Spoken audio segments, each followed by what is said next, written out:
You are now unmuted.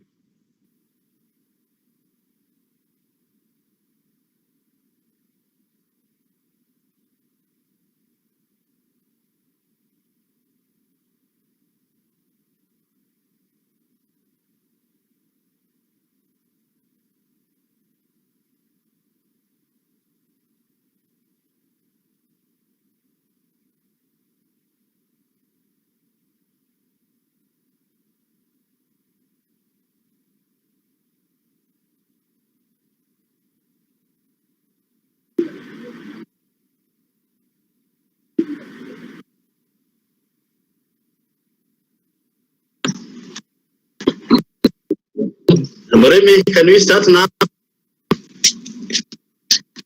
Yeah. Yes, Registrar. We are proposing we appoint session, and what he will be doing, he will be recording noisemakers to give them later on the light. Basically, charge of direct. For example, he should be telling us the contact ones who include Serem, Shinga, and Yuki or somebody, but we'll get so. I want us to start the session. I request that all microphones be muted. In the meantime, his microphone on, Professor Kotut's microphone on, and we will also request Dr. Dirango, if he is around, to put his microphone on when requested to do so. We will also request Charo to put requested to do so at the. And I want to welcome all of you to the session. I request we already started chatting with the likes of Isaboke and the forum using our questions or any concern as we move on. Expecting as the session are going on. In the meantime, Onyari, if you have a microphone, we request that so that we start the session. Onyari, for you to turn on your microphone.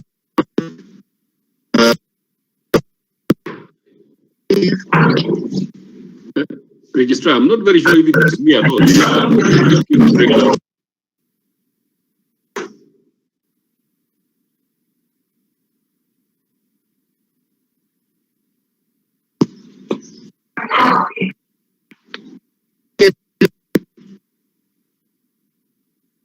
Prof. Kotut, am I okay? Now you're better. Okay, I think I've improved. Okay. Keep going. We will try to. Good. Can you hear me? If you can be able to put your mic on the prayers.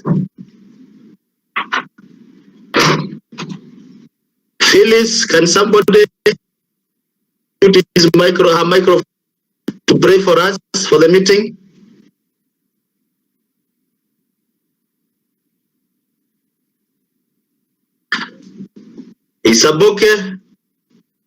Isaboke, can you pray for the meeting?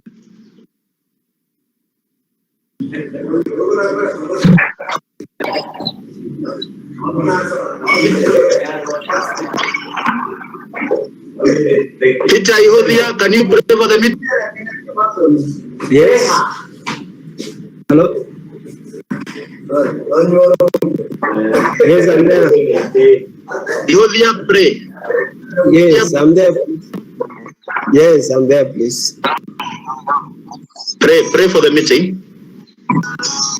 Okay.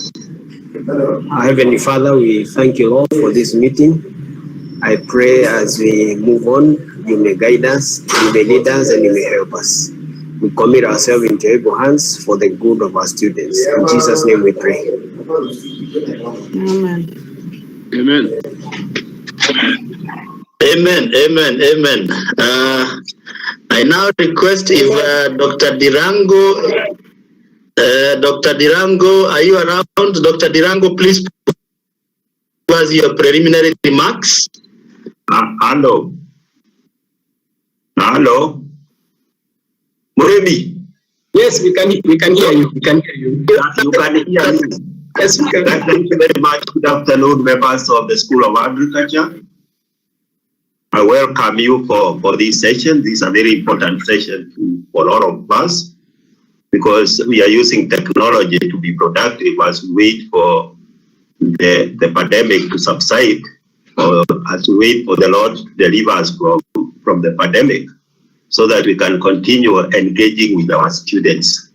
Remember, this is a requirement that we continue engaging with the students so that we continue our teaching. It's not a choice, but a requirement. I've gone through the course. It's very nice. It's very good, and it's going to help us to reach our students. Thank you. Over to you, Moremi.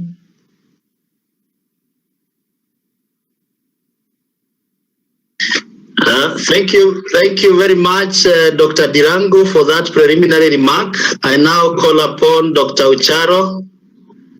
Dr. Ucharo, if you can hear me. Dr. Ucharo, is Dr. Ucharo in the house? Sorry, Registrar. Yes. As you look for Dr. Ucharo, and I can hear he's almost found, I wanted Murimi to guide the members on how to navigate around whatever they are seeing, how to switch on their microphones, how to turn on this and the other, where to do the chat, the basics first. Murimi. Yeah, thank you, Prof. Yeah, just take us through as Dr. Ocharo prepares to give his remarks, yes. Okay, thank you, members, and welcome to our afternoon session. We'll be going through the e-learning platform. For the platform which you're currently logged in, that is the web conferencing platform. The basics of the web conferencing platform is on the farthest right, on the farthest left, where we have users. That is where you can view everyone who is currently logged in. In the middle, we have public chat. Public chat is where we can all post our chats into the platform, and we can all the chats will be viewed, and someone is going also to keep a backup of the public chat. On the right side is where we have a screen of what we will be going through. The control screen is on our side, on ICT, on the ICT side. So this is where we are going to be showing the content, and you'll be viewing the content from there. Below the screen, the first four buttons, the first button, which is an action button, which we will not use for now. The next one is the mute button. The first, that mute button, once you select the mute button, it will switch off your microphone. The third button is the leave audio button. If you select that, it will switch off the speakers, or you'll be able to leave audio. And the last button is the webcam button. If you select the webcam button, it's going to switch on your webcam. Those are the basics of the platform. If you want to private chat with someone, what you do is the list of the users on the left. Select the name of the user, and it will ask you to start a private chat with the user. That's where you can access private chat. Thank you very much, sir. Thank you, Murimi. I think that it was the turn of the dean. Okay. Sorry, you found the dean. Ocharo, are you found?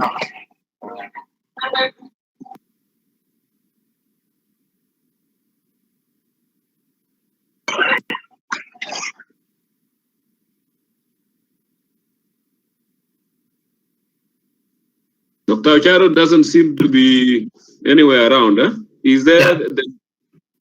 Dr. Ocharo has not logged in, sir. Oh, okay. The chair, School of Nursing, okay, the community health. Yeah. I'm looking for the chair. I think just go on, Remy.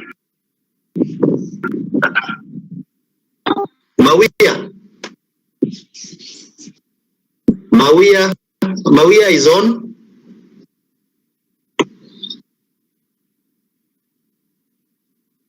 Mawia, are you able to turn to unmute and talk?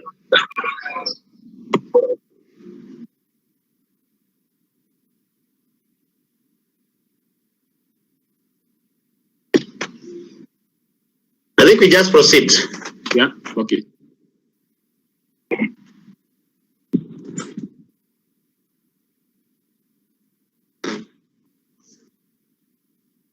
Registrar, what is the next?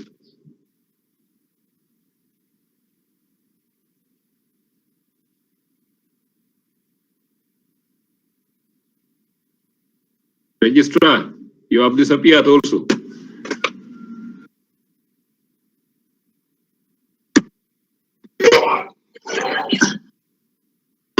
I think I have a problem with connectivity, but I'm going to get back.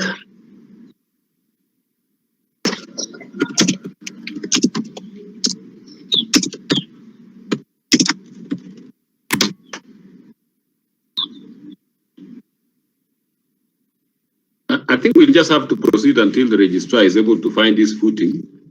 So let me now take this opportunity, I think, to welcome all of you. I hope each one of you can hear me. As you've been told, please practice with the gadgets that you've been told. Remember, on the you can mute and unmute. And what we've agreed with the other members is that every time you want to talk, what you need to do is to unmute. And when you unmute, your name appears on the screen, and we know you're about to talk. So we keep quiet, the rest of us, we mute, so that at any one time, we are only having one person talking. The problem is if all of you unmute your mics, then there'll be a lot of echo, and that will make it very difficult for us to communicate. So what we are saying is that mute unless you are talking, and that is when we'll ask you to ask questions. And as we go along, if you pick up something in the course of the presentation that is not very clear, just write in the public chat, put across your question, so that then the facilitator will talk about it at the end or at some point as we go along. So I think that is what we are going to do. But I want to take this opportunity on behalf of the university management to thank you all for logging in. Now we have about 18 people who have 35 actually. It's a very good number. The people who have logged in, and I can see more are coming on board. And hopefully we don't have too many people coming late for the meeting. Mutunga, please unmute so that we don't compete. Thank you for space. So again, remember, please practice with the button so that you are able to share and communicate with us. So the deans and the CODs, you already gone through this training. So what you'll be doing, you'll be serving the role of also being facilitators in the process. For the members who are new, who are getting in right now, please note that while we are closing the university because of the pandemic, we agreed that we shall continue engaging our students.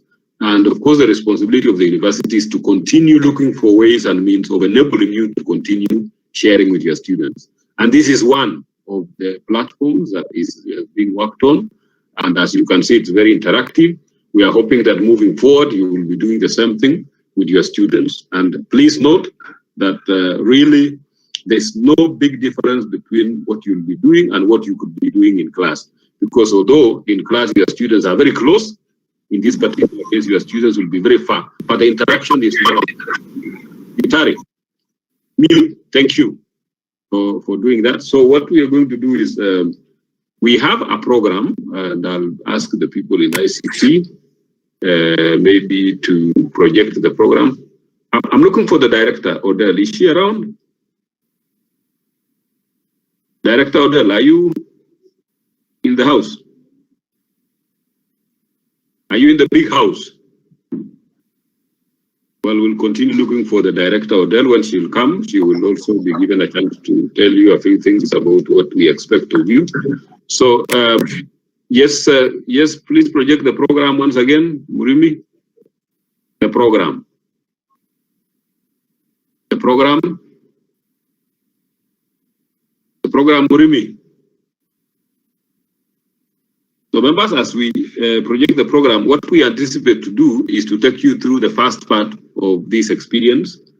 And at the end of the program, we will agree on a suitable date when we can actually meet to complete this, the first round of this engagement. As you will be told, what we will expect is that this is a planned session which was worked out by the Directorate of Open and Distant Learning. It doesn't stop you from arranging for other sessions individually or in groups if you feel that there is an aspect or an item that we would like to clarify. So what we are going to do today is to take you through the open learning module and how to utilize the same. At the end of this presentation, we will expect you to be able to log on to the module, add information, share this information to your students, and at the end, invite your students to interact with whatever information you have,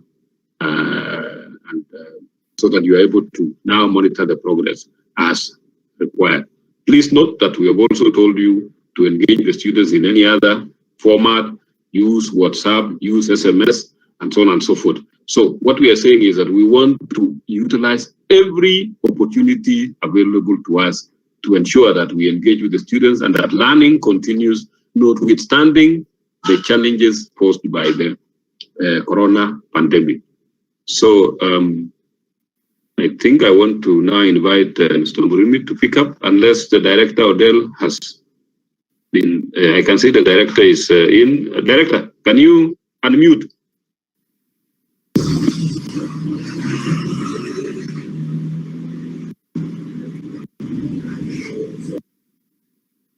So the director is still having some challenges. Murimi, go yeah, okay.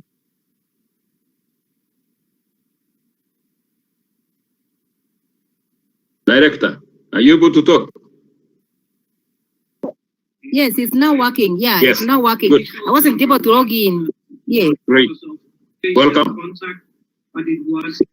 Thank you, DVC.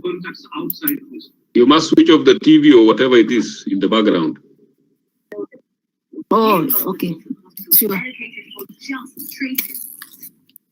Okay. All Yeah. right.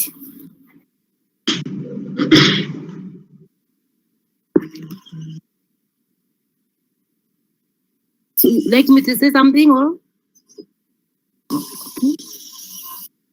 Hello? Yes, Director, please say welcome the people on board so that. Okay. Yes. Okay. All right. Thank you, DVC. Thank you, Registrar. Good afternoon, colleagues, and I'm sorry for coming a bit late. My link wasn't working, but now it is working. Colleagues, it's a pleasure to see you all online. And the University of Embu is now ready to embrace the e-learning mode of teaching and learning. We shall do it massively and in an organized manner. We are optimistic. We realize hundreds of universities in the world have been teaching online successfully for many, many years. Universities in Africa have taken it up in the past years, and some of them have been successful teaching online. I will mention UNISA, Open University of Nigeria, Open University of Zambia, Stellenbosch University in South Africa, Witwatersrand in South Africa, and many other universities. In Kenya, we have a few who have tried, but they are still they are showing that over the past years they are showing that they're able to go online.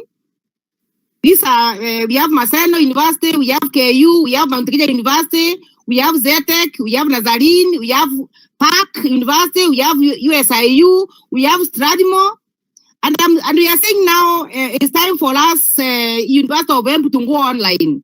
We are pretty young. We realize we are pretty young. The others who are a little older than us. We are young, and this is the time now we need to go and prove ourselves that we can do it and do it in a better way than the way they are doing. So we can, after going through this training, after going online, we are going to be happy with ourselves and say that we are doing it like they are doing it in Europe, like they are doing in the US, like they are doing in Australia. We are going to fashion ourselves at the benchmark with the best universities in the world, and we are going to do it in a better way and in a good way. So we are equal according to the task, and we are going to have a nice time. It is easy. We are going to have a lot of fun. We are going to love it, and our students will be happy, and we shall all be satisfied. Welcome, colleagues, and let us embrace this e-learning and do it well. Thank you very much. Thank you, Director. Colleagues, just in case I skip to that part, that is the Director, Open and Distance Learning at the University of Embu. She was appointed at the point at which we were closing down, so we do not have an opportunity to introduce her to each and every one of you. But you are introduced to her, and we shall still continue doing that as we go along. So, did Dr. Ocharo manage to come through, or is completely lost?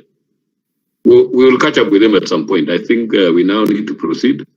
Mr. Murimi, you see, I'm already giving you a PhD, but you have to work for it. So, members, that is exactly what we are going to do. We will go all the way up to organizing notes in the platform and organizing topics, and then we'll take some questions, and then we will now take you through how to upload an assignment and start a chat with your students. So by the end of this, you should be able to upload notes and upload an assignment, and as well as chat with the students. Kitari, you are muted already. So Morimi. Thank you, Prof. Yeah. Thank you, Prof. Thank you, members, for logging into our afternoon session. We've had, this is now our 5th session for training, and they're quite exciting. I'll just start with doing some brief introduction. Currently logged in, we have, yes, please. Yes. I forgot something. Yes, sir. Please show them that button at the extreme right, the one with arrows pointing in all directions, that they can click, and then they have a bigger view of your presentation. Okay, Prof. Okay, Prof. Members, as DVC has said, on the right side of the screen where we have the presentation, there's a button which has like 4 arrows. Once you click on the button, it will be able to enlarge the screen, and you can be able to view the presentation. To go back to the public chat, you just click the button again, and you'll be able to go back to the public chat, and you'll be able to send a chat. As I was saying, I'll just do a very small introduction. The introduction is for the ICT team, which is currently logged in. As you've noted that we are doing support as we are going to be providing support as we continue. So currently we have Mr. Serem logged in. We have Mr. James Mushiri. We have Mr. Peter Shinga. We have Mr. Richard Waigwa. Mr. Richard Waigwa is in Computer Lab 2. So the staff members and lecturers who are able to come and use our computer labs, they are being assisted by Mr. Richard Waigwa in Computer Lab 2. And we also have Mr. Charles Mugera. So if you have any issues and you post it on the public chat, they'll be able to handle your issues immediately. As DVC said, you'll be going through the University of Embu e-learning platform. Just to clarify that some lecturers were asking how the 2 platforms work together. That is the web conferencing and the e-learning. The web conferencing is mostly for doing online classes like the way we are doing it right now, where you can invite as many users as possible, and they're able to demonstrate what 1 or 2 things using your laptop, and the students are listening in, and they can be able to ask questions also. The e-learning platform is the platform which you're going to be going through today. That's the University of Embu e-learning platform, where we'll be uploading course content, course materials, and the students will be able to log in and access the materials. Okay, yeah. So let's proceed to the training for today. So we're going to start with how we can access the e-learning platform. From the main website which has been displayed, you can access the e-learning platform from 3 places. The first place is under the student tab. We have e-learning. This is where the student the student manual has been, we've guided them to access it through the students' e-learning. Secondly, you can access it from useful links where we have the University of Embu e-learning platform. And finally, we can access it from the resources. So we're going to access it from one of the three places which has been shown. I've selected the resources one. Good. From the manual which we sent to the lecturers, which we sent to your emails, the manual showed you how it gives you the basic steps of how to log in to the e-learning platform.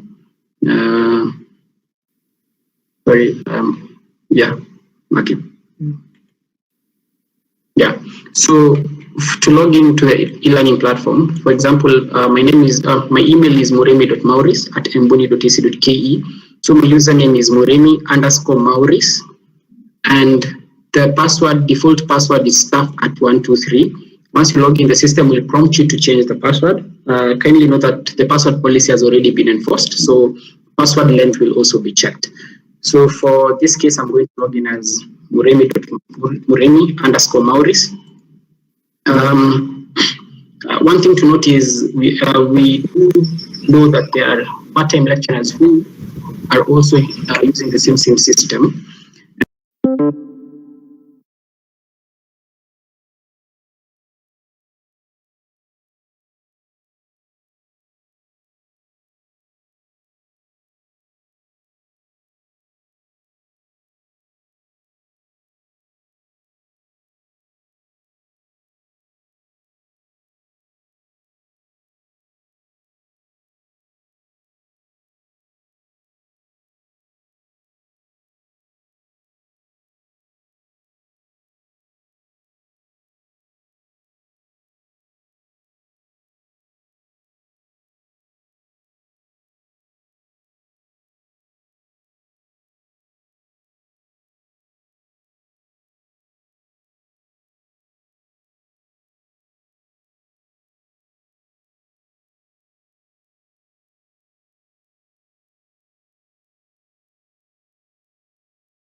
Send a message icon which will pop up and you can private chat them from there. Then these others are just notifications for your platform, like the sessions which we've been going through. We were able to set up a few assignments, and the system usually reminds the lecturer on assignments that have already been handed in, assignments which have already finished the due date, and finally assignments which need to be marked and assignments which need to be submitted back to the students. So this is where most of your notifications will be coming in through. From there, also another thing to notice, there's a file folder here. There's a file here written private files. Private files is where you can upload your own files. Like you have private files which you want to store in the server. The server also has enough storage. You can also store private files here. We have the calendar, which will show you the calendar for. And you can even, if you have given out assignments, the calendar can show you when assignments are due, when assignments cut-off dates are there, and you can also manage your calendar from here by adding more events here. You can add an event on the calendar. So we will go to the site home. Once you get to the site home, you'll notice that the units, there's where we have my courses. The units which appear under my courses are the units which we were able to assign you according to the document which were given by the CODs. If you log in and find that one of your units is missing, you can contact us through any of the numbers which were given, like the ones which Dr. Ashira posted, and also the email which we sent out. It also has our emails and numbers, and we will be able to assign you any units which have not been assigned to your account. That's a very easy thing to do, and we'll be able to do it immediately. So we will proceed to one of the units. I'm going to pick Computer Networks 1 as our training guide for this unit. Some basics or some very simple things you can see from the home page for our program. The first thing you can see here, we have Computer Networks 1. This is the name of the unit. This is the SIT055 is the unit code. Then we have announcements which can be edited to introduction message. Then we have topics. So the first thing to do so that you can proceed to editing, as a lecturer you have full rights of editing how you want your homepage to look like.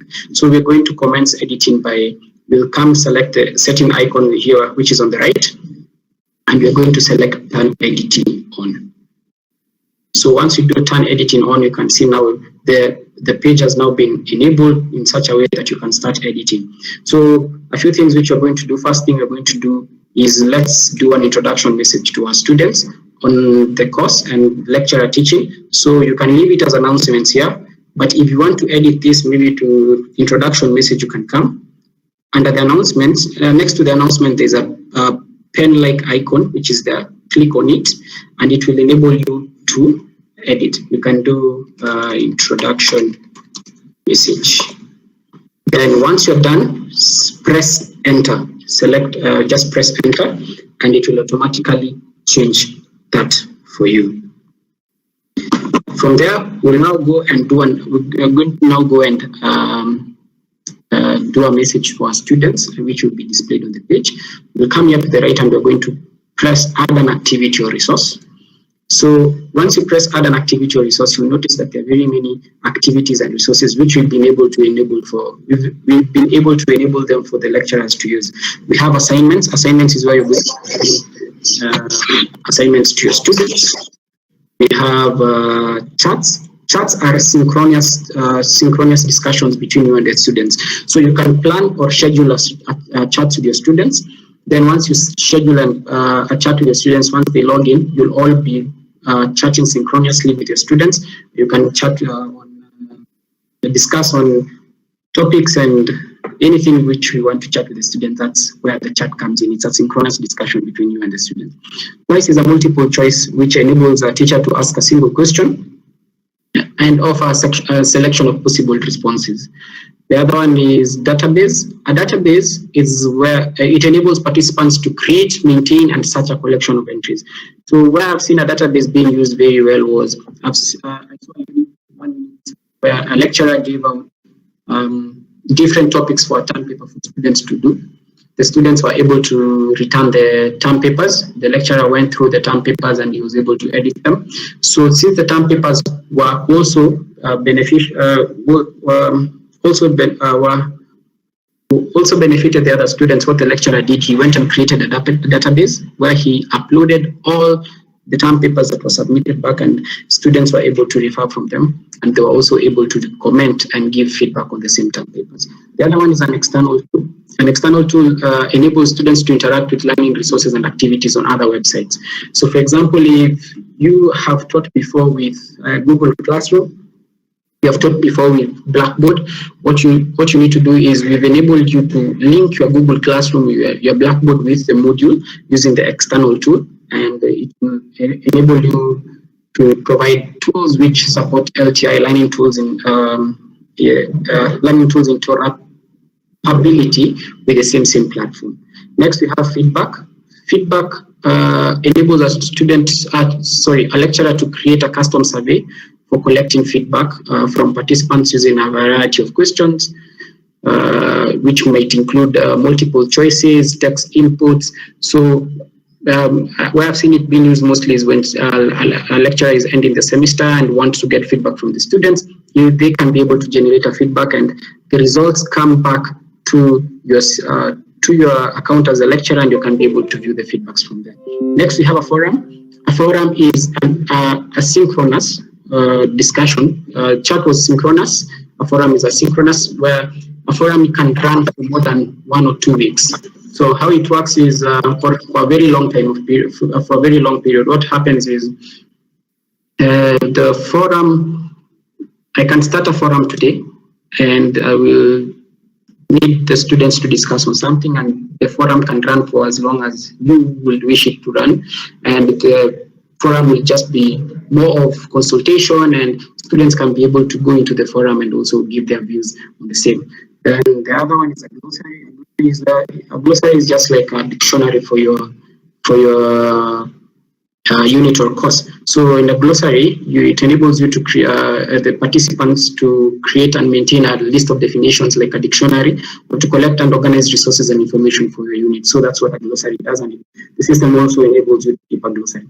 One thing to note is every time you click on one of the activities, If you scroll down, if you on the right side here, you can see we've been able to give you a definition of exactly what it does. But if you want more definition on the same, below there, at the end of this definition, below there's somewhere where it is written more help. Once you click this, it will take you to a website where it is giving you more details about this activity. Next, we have a lesson. Lesson it enables a teacher to deliver content and or practice activities in interesting, flexible ways. A lesson you can be able to organize that this week you're going to do chapter 1, chapter 2, then we do quiz 1, then we can do chapter 3, then quiz 2. So that's how a lesson works, and you're able to arrange them, and the students are able to follow through until the end. Next is a quiz. Quiz, just like any other normal cut, you'll be able to set up a quiz for your students. They'll be able to do it. The system can mark or you can mark. So this is also enabled in the system. Then we have a SCORM package. A SCORM package is more of a zip file, but with a lot of content, and you can also be able to upload a SCORM package in the same system. We have a survey. So we've been able to enable this survey utility within the system. So the survey just works like any other normal survey platform, like Google Survey, Google Form Survey, Monkey Survey. So the survey platform, what it does is, the advantage of this one is, if you want a survey of all the students in, let's say, a school of agriculture, what you can do, you can create a survey within the system. Then when you're inviting people to the survey, what you'll do, since you've linked the ERP with this e-learning system, you'll be able to select all students in the particular school, maybe School of Agriculture or a particular department, and they'll be able to get a notification that there's a survey which has been sent out and they need to fill it. The other advantage is this survey, you can link it to other tools or other people. If you want the survey to be answered by people outside the platform, they can also answer. You can also send them the link, they'll answer.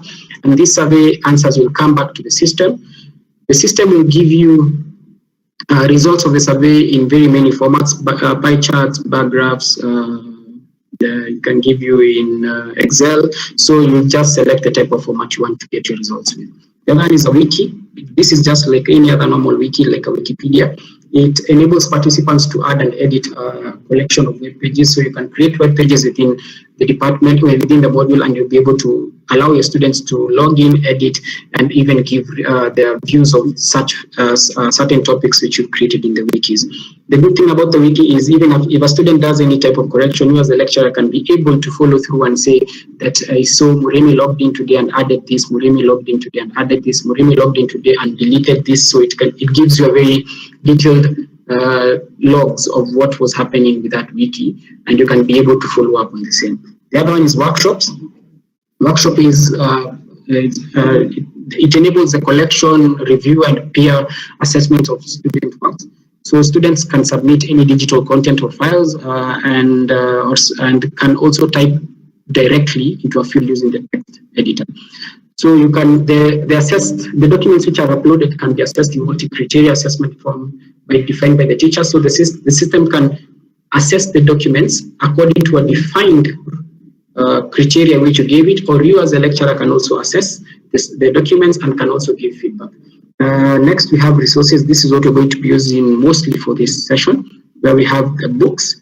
If the book modules enables a teacher to create a multi-page resource in a book-like format. So if you have published a book, you can be able to come and also get the book and upload it in the system. The advantage of this is your students can only read, they will not download, they cannot copy paste, they'll just read online, and they'll be able to get the resources also from the same. Then we have a file. A file is either PDF, PowerPoint, Excel, Word, audio file, video file, and an HTML page. Something to note about the files is, for every single upload of a file, we've given you a maximum of 2 GB per file. So if you're uploading a file, you have a maximum of 2 GB per file, even if it's a video or an audio file. The other one is a folder. You can upload a folder, where one folder to have very many entries. So it is possible also to upload a folder in the domain e-learning platform. Then we have an IMS content package. This is the content package, they work according to a grid standard. So there are units which usually have content packages, and there are people who have taught in other systems and they've been using the IMS content package. So the advantage of this is this content package, you can be able to import it or export it to other modules as they are. You can be able to import an IMS content package from another system to our system, or you can actually transfer the content package between different units of the system. Finally, the last three, we have a label. A label is just used to display text and multimedia to students. Then you have a page. A page is where you'll be able to create your own web page within the system, within the module or within the account. The advantage of the page is you'll be able to put notes for, it does not have a limit of words and limit of size. What will happen is your students will be able to view the page as any other normal page, where it has web links, video links, audio links. You can even upload an actual video for the page. But your students will not be able to edit or download the page. They'll only log in and read, and they will not be able to edit or download the page. Finally, it's a URL. You can upload a URL link. URL link is where you go get a link from another page, maybe from YouTube. Then you can come give the students the URL link, which will be able to be transferred to that place. For example, after this session, we will have a URL link for what we've been able to cover today. We are currently recording it. It's currently being live streamed through YouTube. We found some people who needed to live stream, who said they were not able to log in and they wanted to live stream. So they are also the people who are currently live streaming. So we are going to put the link in the system. So the same thing can also be done in your units and courses. So we will now proceed to doing our introduction message to the students. So we are going to start with adding a message there. We are going to add an activity. And on the activities, we're going to go to resources and we're going to select label. From there, we're going to select add. Once you've been able to get to that, so the first thing we're going to do is here we have the label text, where we can do a small introduction like welcome to our unit, SIT 055, computer networks 1. Then you can put your name, Remy Maurice, and then you can have your email also. Sorry for that. You can also have your email. Yeah. After that, if you want to also have an image for welcoming, you can also upload an image. Something to do is the space which you've been given for inserting your text, you need to know that it's very, you have the right to edit that section as much as possible, where you can bold, italics, you can increase the size, decrease the size, you can put them in paragraph form, insert a link, you can break a link, you can insert an image, then you can also insert a video or audio file here, highlighted. You can record an audio. If you select this, the system will automatically switch on your microphone and you record an audio which will be attached together with the welcome message. You can record a video, and also you can attach or you can manage files. You can also attach a small file there. So this is very possible. For example, let's say we want to attach an image. You just come, select your image. Then the system will ask you where you want to browse the image from. Let's say browse repository. Then it will ask you to upload a file. You just browse for a file. Once you browse for a file, what the system will do, it will access your folder within the machine. Then you can go get an image from maybe your image file. Let's say pick that, and after that, you just label it welcome message, welcome image. This is how it's going to be saved in the database as welcome image. Then you're going to upload the file. So once you upload, one thing to note is the image might appear big. So you can resize it to what size you feel like is good for your own. So the main size, if let's say we want it to have a size of maybe 160, if you click outside, what the system will do, it will outsize it for you to the right size there. So if you want to have it at 210, the system will also auto-size it for you. So for now, we can do 230, then the system will auto-size. And after that, we are going to even write the welcome image. That's how we want to describe it for whoever else who will see the image. Then we will save the image. And you can see it has now come to the introduction part. After that, we've already preset every other setting for you. The only thing you're going to do after that is you're going to press save and return to course. And once you select save and return to course, now you'll have your welcome message to the students. To align this, maybe you want to align this welcome message to come a little bit to the right. You just come here and select edit, and you'll move the image a little bit to the right so that it can be, you can move it up to the middle of the page, or how you want to move it. So at least there we've done the introduction message, and we've been able to do the introduction message. Next, we're going to upload course outline. So these headers which are here, we have topic 1, topic 2, topic 3, and topic 4. Before I do the chapter 1 or the course outline, these headers and these headers here, where we can add very many things. We've been able to enable all these to around 48 of them. So what you do is, if you want to add more of the headers, you just come to the right side here where it's written add topics. Here where it's written add topics, select add topics, and you can either manually type by writing maybe 5, or you can use this scroll, and you can scroll all the way up to 48. So you can have up to 48 headers. So for now, maybe you want to add an extra 4 to the 4 which we already have. You'll see that now we have 8. So you can have as many headers as possible up to 48. So we're going to do this. We're going to change this to course outline. So what you're going to do is, on topic 1, next to topic 1, there's a pen-like icon there. Select it. Then we are going to name this course outline. Then once you're done, press enter on your keyboard. It will automatically change the name. From there, we're going to upload our course outline. We're going to come here where we have add an activity or resource. We will scroll down to resources, and we're going to select file. Then we will select add file. So the name of the name of the file we are adding, we're going to name it course outline. Here we have description. Description is if you want to give a description of the file you're uploading for the viewers who will be watching. For example, for the students who will be accessing your notes, you can come and give a small description like course outline for the next 14 weeks. Then from there, you just select this display description on course page. So it's going to show you course outline for next 14 weeks. After that, the next thing we're going to do is we're going to go and upload a file. Here where we have select files, you have 2 options. Option 1, you can drag drop the file, where you go to a folder, pick the file, drag it and drop it here. Second way is you can upload it manually from here. So you select the file, add, then it will ask you to upload. Then you're going to select browse for the file. And you can go to your documents or to your downloads, or where you have the file, select the file. Once you've selected the file, the next thing you're going to go and save as course outline. Course outline. Then everything else will be left as it is, and you select upload.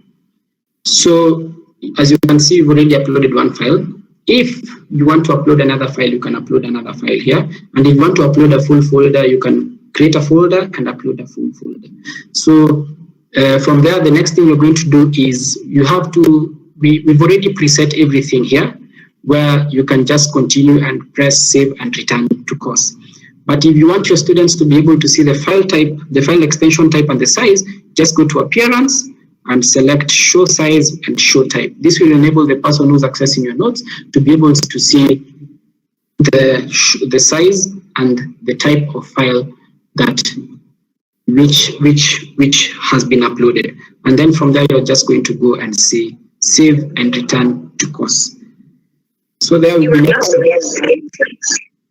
able to upload the course outline.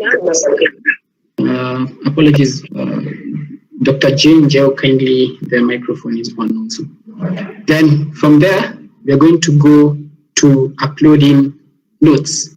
The first thing we can do is we can upload introduction notes. We can upload as much information as possible in one header. You can come here and still upload with one notes, but you can also come to this next header, edit it, and we're going to put it as, name it as week 1.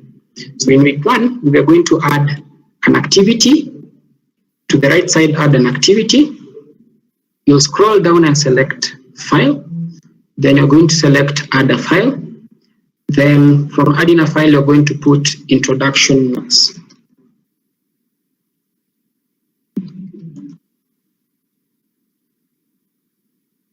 To computer networks. Then the description, as I've said, you can put a description of what file you are putting, and it is not compulsory to have the description. When you note this is not compulsory, you can leave it blank. Next thing, you're going to go and attach a file. You have two options, either you drag and drop or attach it from here. So you're going to select the first icon here, which is attach. Then you're going to go upload a file, browse for the file, get the file you want to attach as introduction notes. Then there, where you have save as, you're going to save it as introduction notes. Then you're going to select upload this file. Then from there, the next thing, as I've said, you have two options. The first option is you can go straight and save and return to the course. The second option is if you want to give your students or your participants in the course to be able to see the type and size of the file you've uploaded, you go to appearance, select show size, show type, and you're going to go and select save and return to course. So we've been able to do an introduction message or a welcome message to our students. We've been able to upload a course outline, and we've been able to upload the introduction notes. So you can proceed and add as many content as possible. And as I've said, these headers can go all the way up to 48. You can use one header to upload. You can use one header to upload enough content on the same. So, Prof, after this, I just want to go next to doing an assignment, and then we're going to show them on how to allow the students to access the module. If there are any questions before we proceed. Okay, I can see Yoike, do you have a question? Sorry, Peter is having no sound. I think Serem CEO, you can assist Peter. But this is now a time when members can ask questions or seek for clarification. If there's anything that has just been said that you have not followed, or if you need the presenter to repeat or confirm something that you had, this is the time. As we agreed, unmute and ask your question.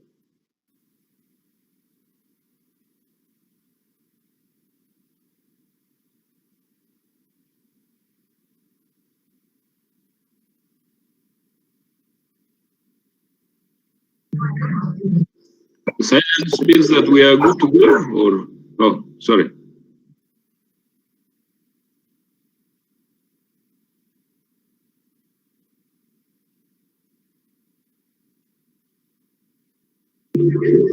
Questions?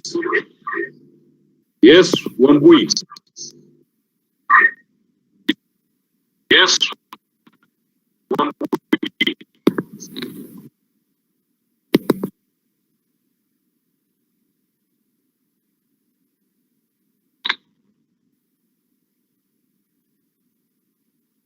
Wambui, please proceed.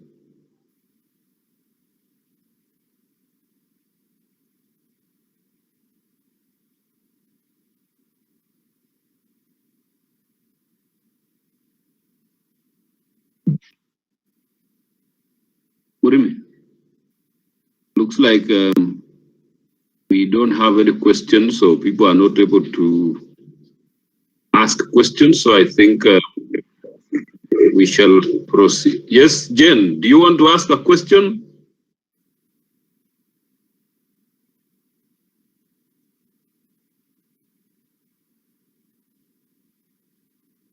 Any question?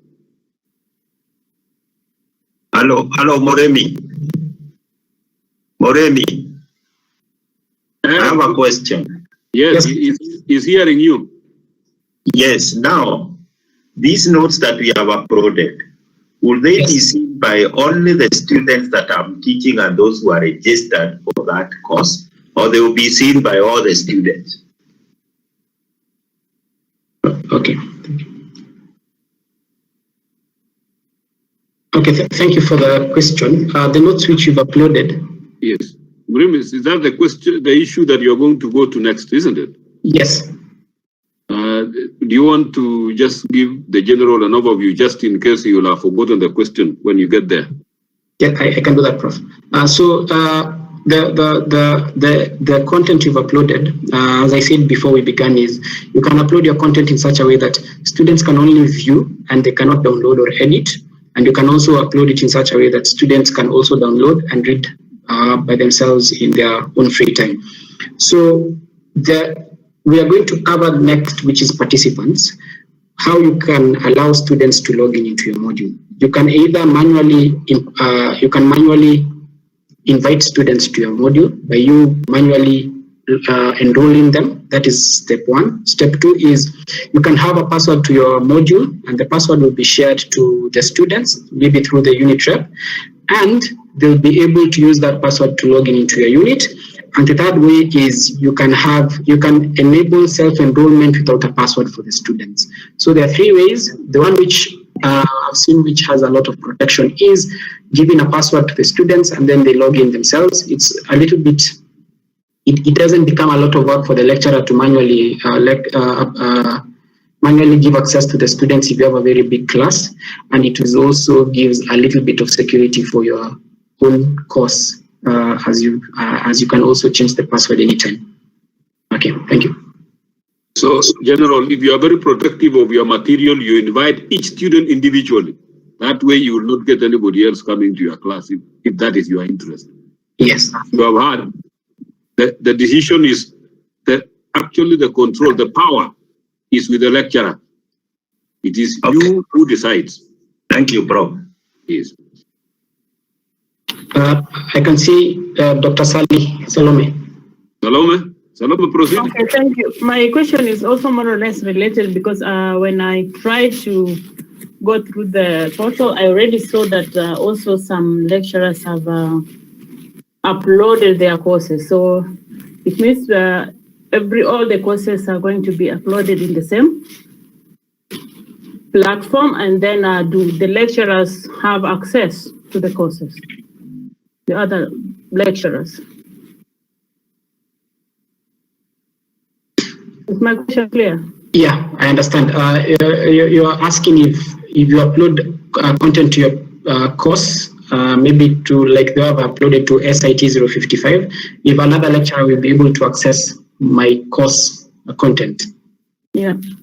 So what you've done is we've given each lecturer rights to their own individual courses.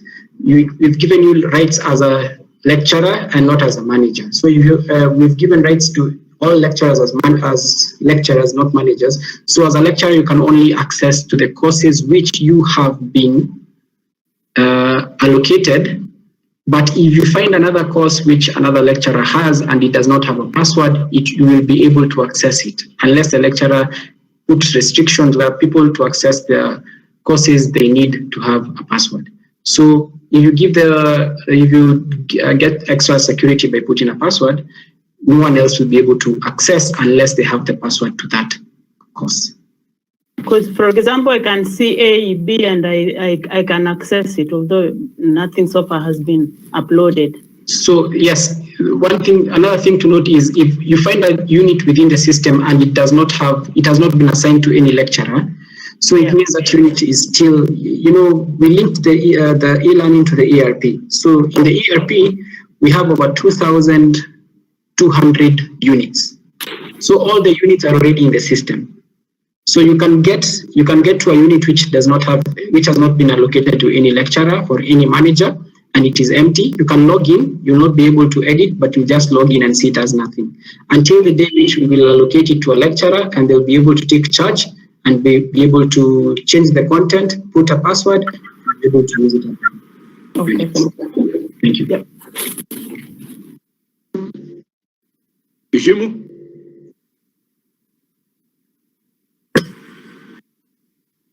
Ishimu, you have a question?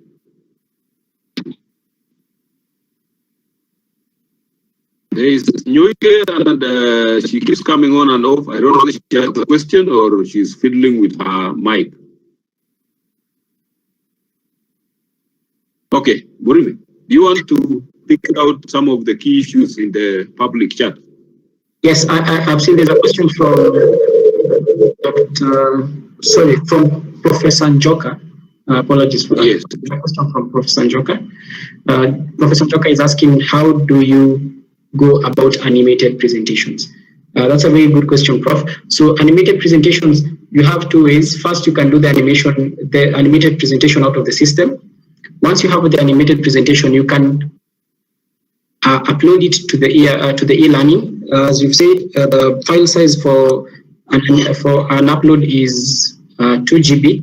That is the first thing. Second way is, once you've done an animated presentation, you can be able to go and upload it in another platform and come and upload the URL in the e-learning. So that's how you go about animated presentation. But if you want to be taught how to do the animated presentations, we can schedule another training later on, and we can show you the different applications which can be used to do animated presentations, and we can also give you ways of how to access the same.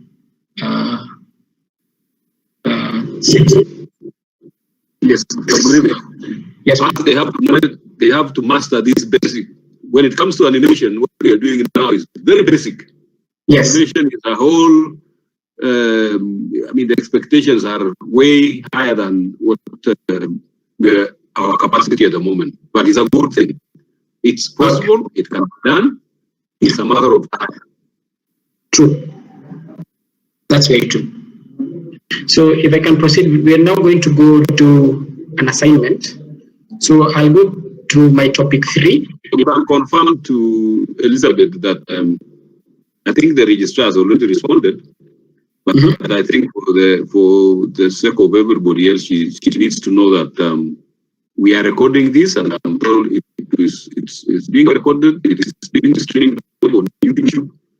I don't know exactly how that one works, but this is learning. But you just tell her how she can retrieve this conversation after this, so that she can go through whatever she missed out. Okay. Oh, yes, Dr. Elizabeth, we are currently recording, and as you can see up there, we are now at 57 minutes of recording, and also there's the live stream. We'll also share the link for the live stream after this session. So we'll now proceed to uploading an assignment. The first thing we're going to do, I'm going to go change my topic 3 to assignment 1. So to upload an assignment, you go to add an activity or resources. The first activity is assignment. So we're going to add an assignment there. The assignment name you're going to give it is going to be assignment 1. Now there are 2 ways of giving out an assignment to students. The first way is you can give them, maybe you want them to do a term paper, and you can also give them questions which they need to answer and send back to you. So let's say we want to give them an assignment, but we don't have them in a Word or PDF, but we just want them each to be displayed to them in the system. What you're going to do is, here under description, we're going to come and we're going to type the assignment which you want them to do for you. We're going to type do a term paper on the different types of computers that have ever existed.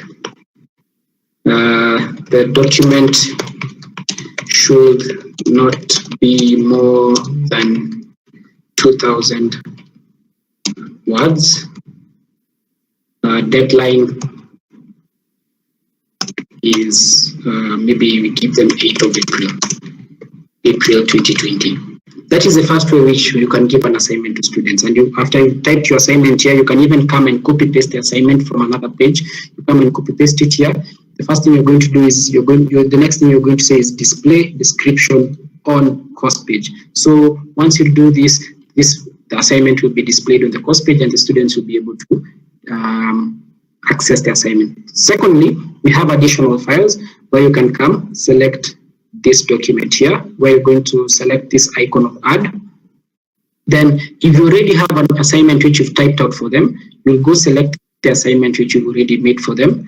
Then you're going to come and upload it as assignment 1, and then leave everything else as it is, and you're going to select upload file. So here you're going to have the assignment. So as we've said, there are two ways. We have where you can type the assignment here or copy paste it here, or you can upload a file. Secondly, we are going to go to availability of the assignment. So we will allow submissions. However, the soonest we want to have submission is from when? So we'll allow submissions from 1st of April 2020. So if a student was able to get the assignment today, was able to sit down and do the assignment, then they can be able to submit it from 1st of April 2020. We've given a deadline of 8th, so our due date is 8th of April 2020, so you can come here and edit it, and you can change the date to 8th of April 2020. Cutoff date means, let's say we've given a deadline of 8th of April 2020. If you give the system a cutoff date, it means that students will not be able to upload any other resources after the cutoff date. They'll not be able to upload any more assignments after the cutoff date.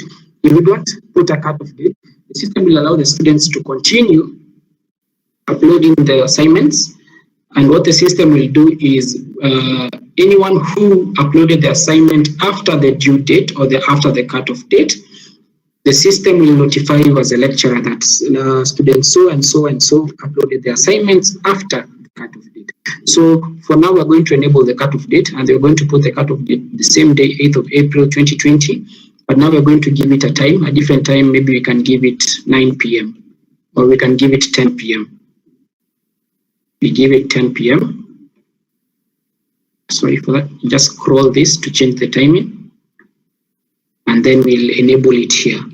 Next is remind me to grade by. So this is a notification which you will receive as a lecturer from the system that will be reminding you to grade this assignment which you've already given out. So I'm going to tell the system to remind me on 12th of April 2022. It will remind me to grade the assignment then. Something to note is if the system reminds you on 12th of April and you want to extend the reminder, you'll be able to extend the reminder to any other date which you want it to remind you also. Next, you're going to have the submission types. There are two ways of submission. First, we have the online submission and we have the file submission. Online submission, what it does is the students will be able to log in and they will be provided with a text page where they will type in their submission. So as you can see up there, we told them that the system, the term paper should not have more than 2,000 words. So we are going to come and give it a word limit of 2,000. So what the system will do, it will be counting down for the students. So the students will be, the system will be counting down for them until when they get to 0, and it will tell them that they have maximized the number of words that was enabled. The second type of submission is the file submission, which is here. File submission is where you want them to upload a document or a file for you. So if you have an assignment and you want the students to upload maybe 3 files, there's a Word file with the explanation, an Excel file with the calculations, and a PDF file with the point or something, you can give them a maximum of 3 uploads per student. But if you want them to upload only 1 file per student, you come here and say you are going to maximum number of uploaded files. This shows the number of files which a student can be able to upload while submitting back the assignment, and they'll be able to come here and you come and select 1 file per student. So with that, each student will only be allowed to upload 1 file for the assignment. Next is the maximum submission size. If you are at the discretion of selecting the biggest size file you want for that assignment. So we've given you a limit of up to 2 GB. So maybe for my case, I just, for 2000 word, it will be more than even 10 MB. So I can give them a maximum size of 10 MB per student. Next, we have the accepted types. So accepted type mean this is where you're going to specify the file types that you accept as responses. If you leave this open, it means the students can upload any type of file from an RTF file, from an OTH file. So some of these file extensions we have not installed the applications in our machines. So what you do, you need to restrict the students to the file types that you will accept for the assignments. So you come here and select the file types you want. For our case, you're going to select document files. And on the document files, we can accept PDF files, Word 7 and Word document. This Word document, the last one means Word 10, 2013, and 2016. So we can accept only 3 type of files here. Then we're going to come down and scroll down and say save changes. So the system will show you that the assignments can only be uploaded either PDF, Word, or Word document 07 or Word document 2010, 2013, 2016. Before I leave here, I leave the submission types. There's another thing to note is you can have both enabled. You can enable online text and file submission for the student, so that if a student is comfortable by typing in the document, in the system itself, they can use the online text. Or if the student is comfortable with file submission, they can also do the same. So both can be allowed by the lecturer. It's at the discretion of you as a lecturer to know the type of file submission you need. Next, we have the feedbacks. This is already preset. The feedback, you can receive feedback from students. And the thing about the feedback is, if a student gives a feedback on the assignment which you've given, the feedback will only be seen by the lecturer, but not by all the participants of the course. Next, we're going to go to submission settings. This is where you can give, you put extra settings for submission of a student file. We've been able to enable the 2-step submission for the assignments, even the cards. So what this means is, when a student uploads a file, the system will first request him to select a submit button. So this is where you're going to say, request student to select, click submit button. So when the student clicks the submit button, the system will automatically now submit the button. That is the 1 step. For this 2-step, it means after the student has selected the submit button, you will require the student to accept the submission statement. For example, now if we enable this here, it means when you're going to, the student is going to submit, they'll first upload the file. After they upload the file, they're going to select submit. After they selected submit, the system will ask them, are you sure you want to submit? And then they will be required to select yes, and the system will upload the file. So the student cannot come later and say, you know, I uploaded the wrong file and I was not sure. So the 2-step file submission, the 2-step file submission method has already been implemented in the system, and it's at your discretion either to enable them or disable them under the file submission setting. Down here we have something called attempts reopened. Attempts reopened means a student has already submitted a file, and he or she realizes that they submitted a wrong file or they left out something in the file. You as a lecturer, you are at the liberty to give them another attempt for submission. This means before the cutoff date, the student can log in and resubmit the files which they've already submitted. So for attempts reopened, you'll come and select manually. So this is the manually attempts. Then the next thing, you will select the maximum number of attempts which each student will be given to upload an assignment before the due date. So you can give it, we've given it up to 30. You can leave it at unlimited,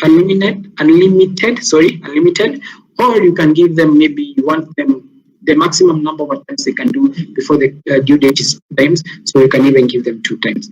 Then from there we have group submissions. When you go to participants, we're going to be able to see how groups are created in a class where you have a very big class.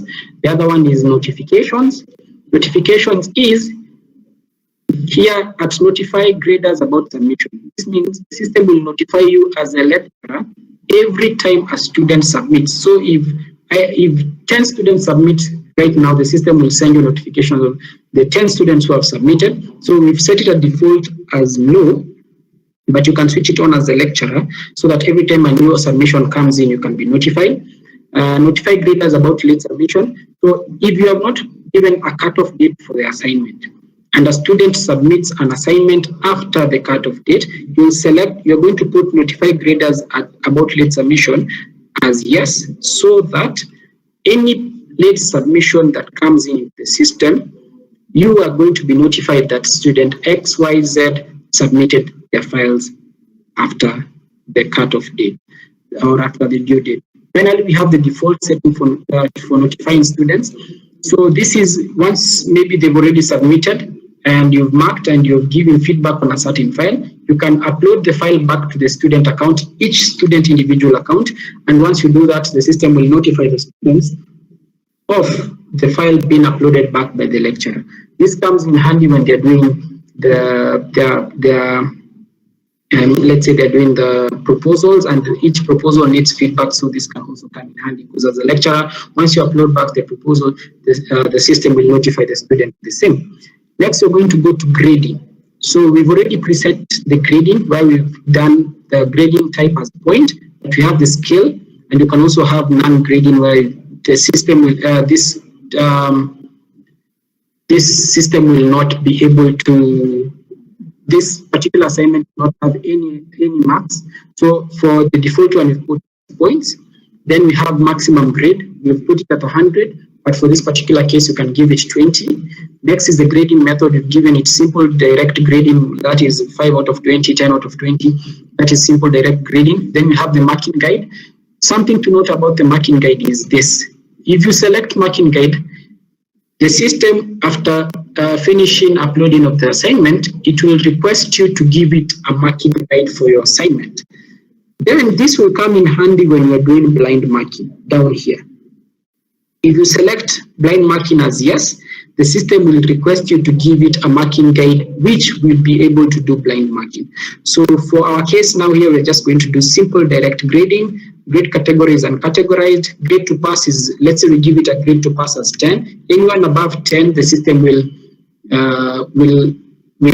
anyone above 10, the system will give them 10 out of 20 and it will write pass. Anyone below 10, it is going to write fail. So that is everything to do about grading. The others, we've already preset them, but something to note is the restrict access. Let's say you have a class of 700 students, and you have given them assignments to do as groups. You have 7 groups, or let's say you have 30 groups, and you're giving them assignments to do in the 30 groups. Then maybe 4 groups never handed in the assignments, and you want to do it again. So you can make another. You can come up with this one. Then we're going to add a restriction here and say that the restriction is only these groups are allowed to do, or these groups are not allowed to do the assignment. So you can even restrict access to that particular assignment. And even restricting access, you can do the restriction by date, by activity completion, by user profile. So you can even do it by adding a password to that assignment.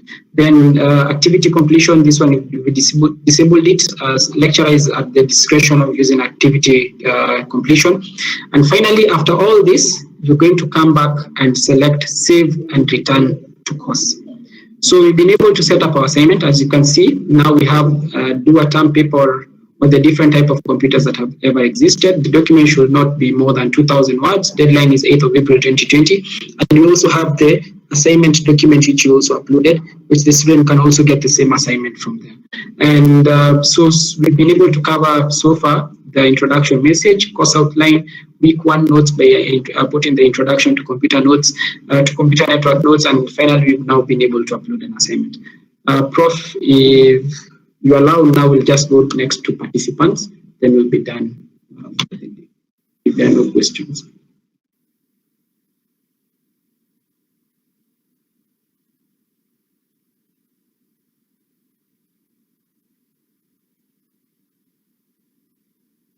Okay, I think Prof has stepped away from the machine. Sorry. I see it's back. Okay. Yes, I had gone to chase away the neighbor who had come around. Now I'm back. So we have finished uploading our assignment. So now we are going to Any questions? any question before we do with the participants, then we can close. Yes. Yes. You are now unmuted. Questions, members? Madam Jane, I don't know if you have a question. Yes, I have a question. Yes, please. On the assignments. I've heard Mureng saying that there's that part for allowing the students to submit their assignments, and I'm feeling that since we have already put the deadline for the same, if then we keep on allowing the students to submit their assignments, then that means we may hold the lecturer captive so that they are not able to mark their assignments on time. I thought we should really stick on the deadline for the submission of the assignments. Okay, thank you very much for the question. Let me clarify a few things. You'll allow me to mute your microphone so that we can do the echo. Thank you. So let me clarify one thing. So as I've said, after you've given out the assignment, we have a due date here, which is 8th of April, and we have a cutoff date, which is 8th of April. This is a reminder the system will send to you as a lecturer. When it comes to submission, this maximum attempt of submission will only be allowed before the cutoff date. After the cutoff date, no one will be able to submit anymore. So let's say I submitted a file on 2nd of April, and the due date is 8th of April. 6th of April, I realized maybe I had left out something on my term paper and I want to resubmit. As long as the cutoff date has not been passed, or the cutoff date has not yet reached, you can resubmit the assignment. But after the cutoff date, you cannot submit anymore the assignment. I think that's a small clarification which I needed to make.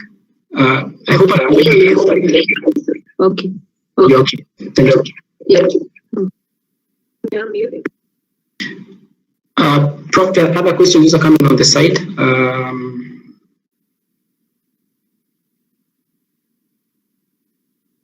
The one for Dr. Kirema, I think you are going to answer.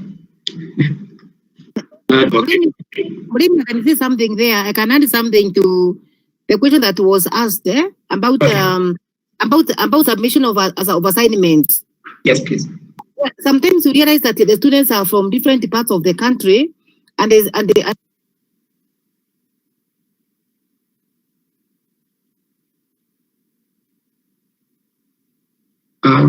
Dr. Ndege, you've gone offline. Your microphone. Yes, we have lost her. I'm sure she will come on at while. Do you want to respond to Mbogo? Yes, is there a limit to the number of students who can send the assignment? For example, I have over 800 students currently. There's no limit for the number of students who can submit the assignments. Even if you have 1,000, they can all submit the assignments. If you are able to mark them one by one, just like the hard copies, then yes, as Dr. Ashira said, it will be, the system will accept even 1,000. And then there is the other one, also, how will I be able to share the huge number of assignments with one marker who might be assigned by the university to help in the marking? So there I'm lost. By sharing if I can say something, the assignments, when the students hand in the assignments, you can be able to download them to one folder and you can mark them outside the system and resubmit the answers back to them. And if you want, or if I can understand, if there are other people who are helping in marking, you can give them, or you can zip the folder and you can send the folder to them and they'll assist with marking. Prof, I hope I've been able to answer that. Yes, there's also another question by Osongo. Maybe you can respond as a respond to Kirema. Is looking for evidence as usual. And I want to tell him that the risk of loss of evidence in this particular forum is way low. Actually, actually at the green because it will always be locked somewhere in hyperspace. Nobody wants to know. Yeah.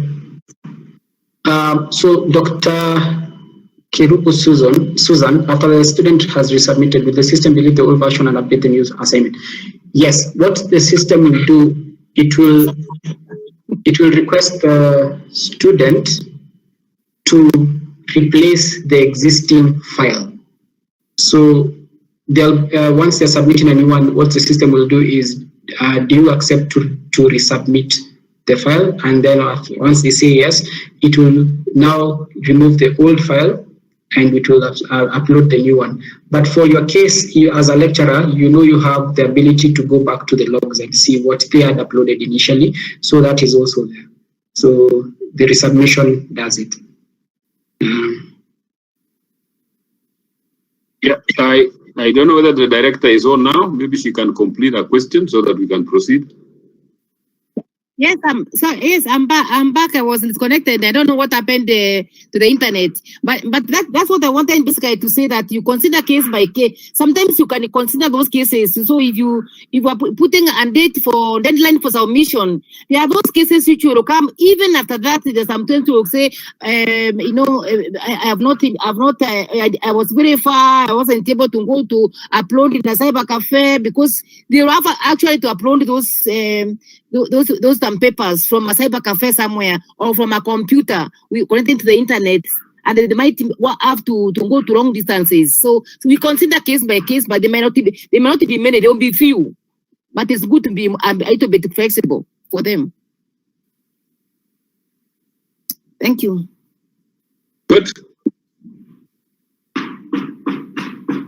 So now we have a new prefect, Dr.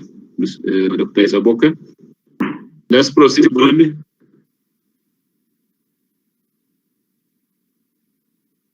Okay, thank you.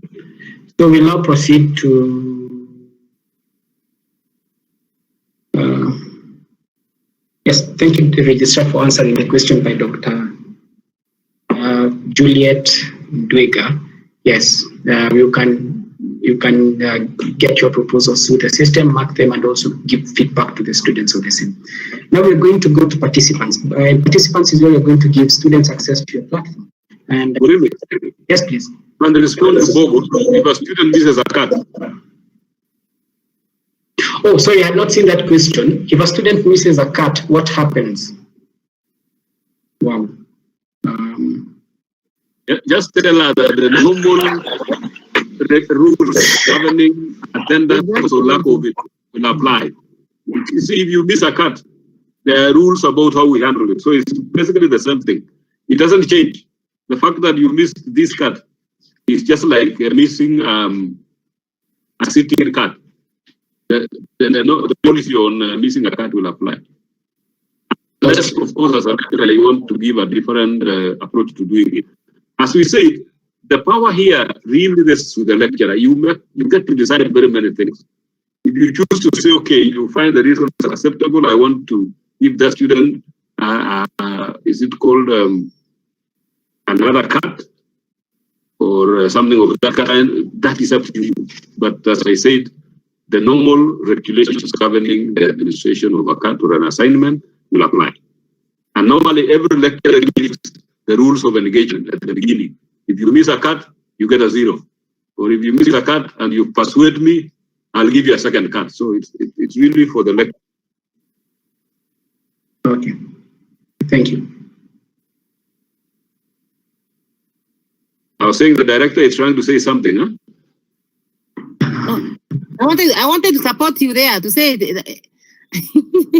I wanted to support to say that the rules of the university will apply.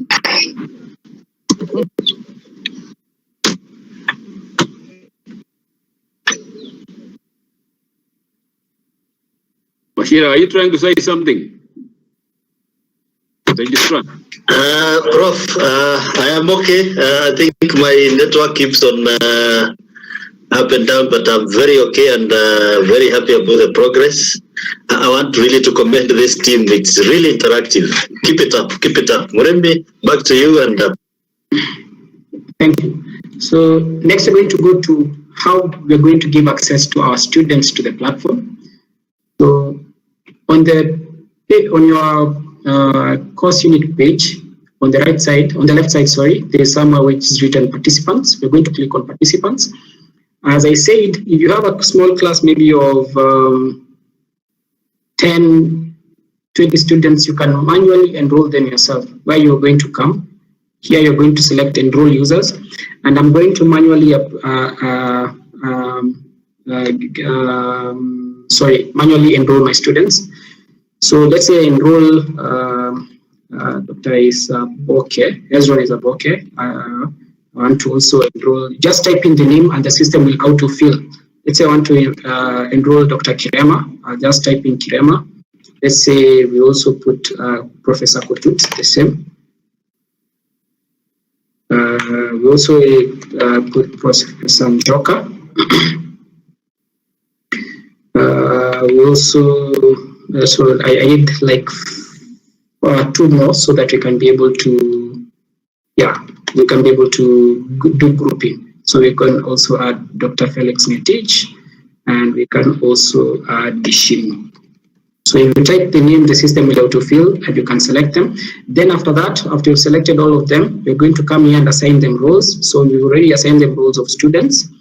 And then after that, we're going to come, if you want to have an enrollment deadline or a day of ending of the enrollment, you come here and enable enrollment end date. So this means after, let's say we put it at 7th of July 2020. After 7th of July 2020, the system will automatically deregister all the above people, and the system will no longer have any enrolled users. So after this, I'm just going to select enroll users, and you'll see that we've now been enrolled as students of this course. So if either one of you is currently logged into the system, if you go to SIT 055 Computer Networks 1, you'll find that you're a student already in my course. Next is we are going to go to the second way of enrollment, where we are going to come to the right side here. After where above enroll users, here on top we have the setting icon. We're going to select the second thing, which is enrollment methods. So select this. There you are going to see we have manual enrollments, guest access, and self-enrollment. One thing to note about manual enrollment also is if a student wants access to your course, they will be able to log in. They go to your course, they will select your course name, and the student will now ask for access for your course from your side. So this means that let's say the students, 7 students want access to your platform. 7 will log in, go to your course, and they'll be able to ask for access to your course. Then you will manually enroll them by accepting the requests from your dashboard page. That's the second way. Third way is self-enrollment students. This is the third one down here. What you're going to do, you're going to come and click on this eye, which looks like an eye with a slash. Click on it. It will enable self-enrollment for students. If you enable this as it is, it means students will be able to log in, and they'll be able to look for your course, and they'll be able to self-enroll themselves without a password. So this is self-enrollment without a password. Self-enrollment with a password, you will come and select the setting icon, which is on the farthest end, reach and edit. After you selected it, you're going to come to enrollment key, which is here, and you're going to set a password. So for my case, I can set my password as SIT 055, which is there. And then after that, you can give a start date and end date of the course down here. So you can give a start date as 1st of April, then you can give the end date as 7th of July there, and we will save changes. So this will be self-enrollment, but they will need a password. So you can share the password with maybe the unit reps, or you can find a way to get them to the students, and the students to enroll themselves will be required to insert the password which you have set. So those are the different type of enrollments. Then the other thing is, if you have a very big class and you want them to be in groups, you go back to participants here on the left side. Once you go to participants, you're going to select the icon, the setting icon, which is here on the right, here.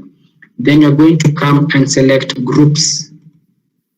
Once you've done that, you're now going to first come and create groups. So you have two ways. First, you can auto-create groups. If you have 700 students, what you can do, once you select create groups, the system will manually create groups and will, sorry, not manually, it automatically create groups for you. You can, and then you're going to set how many groups you want for your students. And you'll be able to go pick the number of students you've specified per group, and it will randomly place them in groups. But if you want to do it for yourselves, you can come here, you will come here and say create group, and then you're going to come and give it name as group 1. Sorry, group 1. Group 1, group ID, you can give it 1. Then from there, you're just going to come and group messaging. If you enable group messaging here, if you say yes, members within the group will be able to be sharing or texting each other within the group. So you can enable group messaging for them. And if you want an enrollment key for the groups, you just come here and say enrollment key of the group will be a certain enrollment key. Then you're going to save changes. So we've created group 1, then you're going to come back and say create group 2. So we're going to come here and create group 2. We're going to give it an ID 2. We will enable messaging within the group for the students, maybe when they want to do when they are doing live chat, they can SMS themselves or chat within themselves within the group. Now here we have 2 groups. Now you want to add participants to the group. So you're going to come and double click on group 1. Then here on the right side here, you have somewhere written add participants. So you're going to come add or remove participants. So we're going to select members for group 1. For group 1, you're going to have myself. I'm going to add myself to group 1. Going to have Dr. Gishimo. We're going to have Dr. Felix. And maybe we can add also Dr. Hezron. That is group 1. Then we can, once that is done, you're going to go back to groups. You'll see already group 1 has 4 members. Next, you're going to go to group 2, and then you're going to add members to group 2. So group 2, you're going to have to add Dr. This is Professor. Sarem, change the name in the system kindly. Professor Frederick Njoka. Then we're going to add Professor Kutut, and we're going to add also Dr. Kirema. So there we've created the 2 groups. Then when we go back, then we see group 1 has 4 members and group 2 has 2 members, and you can still go back to participants and add as many members as possible to the groups. And you'll see here in the participant page, now my students are there, and you can see this one is in group 1, group 2, group 3. And if you want to change the group from here, you can just come and highlight the biro there, and you can say change this to group 1. So it is also possible to do it from there. So there we have the groups, and when you go to give assignments, you can now specify which assignment you want to be given. Maybe if there's an assignment for group 1, assignment for group 2, or you can give one general assignment to all students, and the students can give back the assignment in terms of groups. So group 1 will be able to give back the assignment as group 1, group 2, and when it comes to your page, you'll see that the system will show that group 1 has already handed in the assignment, group 2 has already handed in the assignment. So it's very, you are at the same way you handle your groups in class, the same way you can be handling your groups in the system. With that, I'm done with participants. So in a nutshell, we've been able to go through the introduction message on how to do a message, or how to use a label. We've been able to work on editing the title pages, and as I've said, you can have up to 48. We've been able to upload course material, like this is a course outline, and we've been able to also upload introduction notes, and you can upload as many notes as possible. We've been able to upload an assignment, and we've been able to work on how to enroll participants, create groups, and also assign people to groups. With that, Prof, I can take it back to you for any questions on what we've covered last. Thank you, Will. I think you are perfecting it as we go along. It looks like by the time we are on the 10th group, you'll almost be doing it without making any reference to any material. Yeah. Which is a good thing. So members, I want to see whether there are any questions posted other than the ones posted by a group of people here who are simply making noise. I'm not seeing any. You want to attend to Kirema's question about cohort sync type of enrollment? I don't know what the hell it is, but yes, cohort sync type of enrollment. Or can Canada come on board and explain? On the method of enrollment, there are two options: self-enrollment and cohort sync. He has not explained the cohort. Oh, yeah. What it means is, yes, here on the enrollment, something. So here under enrollment methods.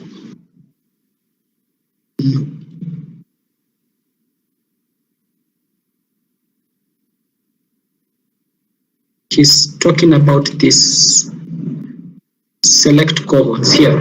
I think, Dr. this is what you are referring to, Dr. Kirema, the select cohorts. I think, because this is where we saw the cohort.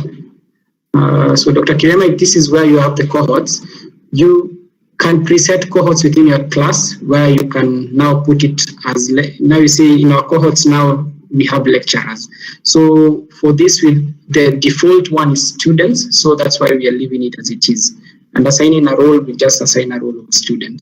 So that's what is meant by this, by the cohort. I hope I've been able to answer your question on that. But for now, this is left as it is because it just gives the same, all of them have been put in one cohort of students. This will only change if, let's say you've enrolled users who are also lecturers. So it will, there in the cohort, you're going to see there's going to be a cohort for lecturers and students. But for now, default, we've put it as students. Prof, back to you. Getting close to the end. Are there any other questions? Again, as we agreed, please unmute and ask your question if you have any. I think Canada is happy with that answer.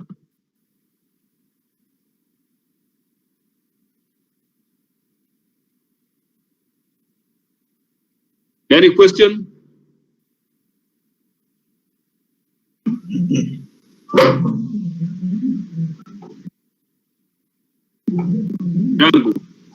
Yes, Prof. Now, it is not very much closely related to what we have been taught, but there is a question that is coming from my school BPS, who are asking whether we can be allowed to hold a BPS meeting through online.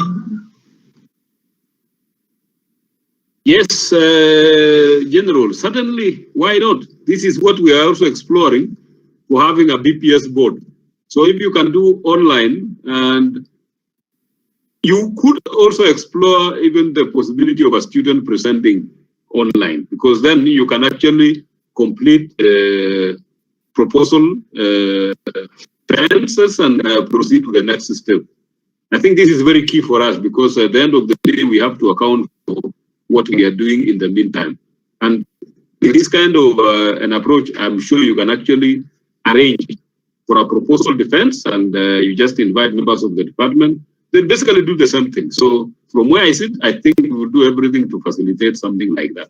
So if you are ready to start as a school, please pioneer so that we can use this as a case for the others to follow. Minister, you want to say something? No, I'm okay, Prof. Just want to thank this team that has been very interactive. Unfortunately, there are so many lecturers who are still not enrolled, so they keep calling me, and every time they call my phone, it has to get disconnected. That's why I keep on connecting and disconnecting. But the other thing I've noted with the School of Agriculture is that they have very young, a good number of young children who are very committed in as far as the e-learning is concerned. And let's keep encouraging them to keep it up. The likes of Dirango and Kerema are getting up. Don't worry about the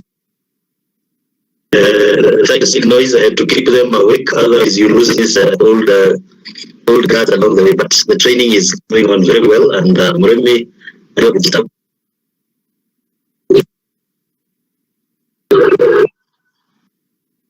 Registrar, you need to really work on your connection. Okay. Murembe? Yes, sir. I think, we want there be no other question. We can then bring this to a close. Is that okay? Murembe, any last words so that we can start the ceremony of closing?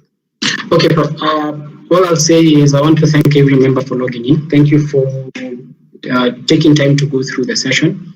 I hope I've been able to do it quite well.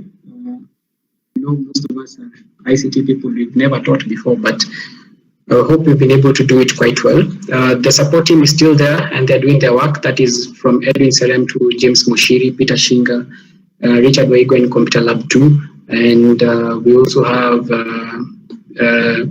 Charles Mogera. And if you have any support issues, kindly contact us anytime and we'll be able to sort you out. I think that's all I can say, Prof. Thank you very much. Thank you, Murembe. Again, you've really done very well with your team. You've really done very well. Let me just use those words. Because I believe we've been able to follow through. It could not have been possible without the support team. I could see some people getting lost and being found. So your team has really worked very hard to ensure that those who might be getting lost are brought on board. But I think we've managed to at least achieve something, hopefully, as we move on. So, members, I think, just as you were told, I could see in this class there are a few repeaters, which is allowed. So even those who may want to come to tomorrow's class, I think the last group would be tomorrow. For the first round, we now need to discuss with this group when we meet for the next round. Maybe Murembe, you can post the program so that we can agree with them on when we meet so that we can finish now the part of how to examine the students. Can you please bring the program, Murembe, so that we can share with everybody? So members, as Murembe does this, as I said, we have done the first part. We now need to agree on when to do the final one. And if I'm not wrong, I think Monday is taken and Tuesday morning. So we might have the Tuesday afternoon for this group so that we can finish. So is that okay with the members of these groups? That the general, you can confirm on behalf of your team. We want to do the last part, which is go down a bit.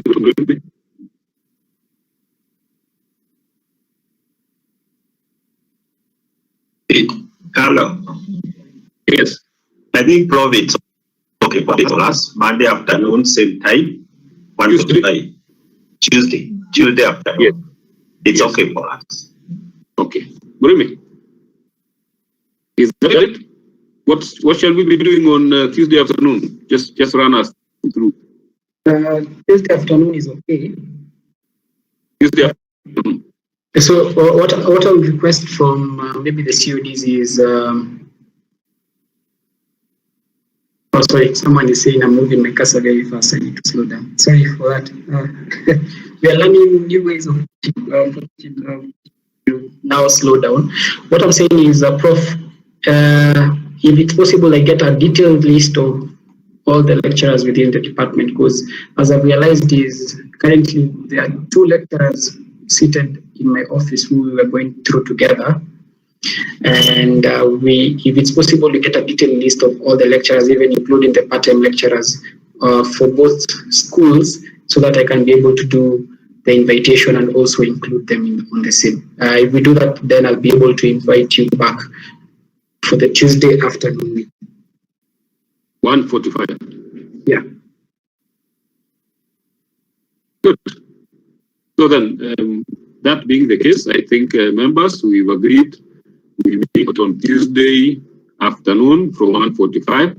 And again, this is now an appeal directly to the 4 CODs, Mawia for the School of Nursing, Isaboke for AE, Yegon for LWM, and Ishimu for ARM. Please, if you have people who have been working with you, even if you are not using them this time and you know you might want to engage them in the future, please share first the information that has been shared with us today, so that those who missed out can actually be brought up to speed. Then proceed to give out the names to ICT so that they can be invited for the final session, when they'll be taken through how to set a cut, how to mark, how to grade, and those kind of things. This is very important for all of us, because up to now, we now know how to post our information, how to invite the students, how to chat with them, how to engage them, but we have not gone through how to examine them. I believe during the Tuesday meeting, we should be able to go through this, and each and every one of us will now be in a position to actually examine their students online.